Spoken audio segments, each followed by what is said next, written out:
Hey, welcome to another moment with Mark. I just want to talk to you for a minute about something.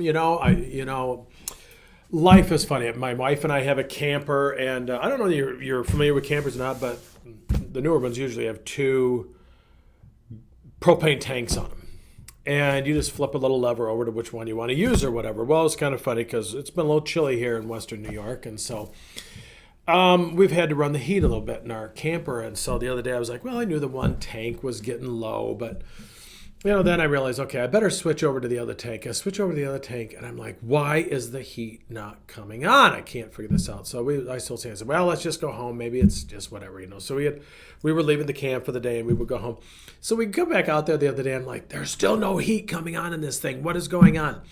Now you're gonna laugh because you know what the problem was. Some of you're like, oh, I think I know what happened. So I go out and I'm like, okay, I brought the empty tank in because I was going to have it filled. And I'm like, so I still got one tank there. And the lever's over. I'm like, why isn't it doing it? Like, there's this other wonderful thing they put on propane tanks on the top. It's called a valve. Guess what was not on? Was the valve.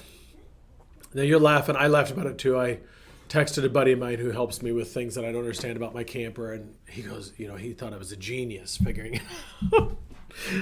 So anyway, here's the deal, folks. Make sure not only do you have the switch on the right tank, you can have the right tank, but if you don't have it open, folks, it ain't going to do you any good. So you know what? Open the right tank today.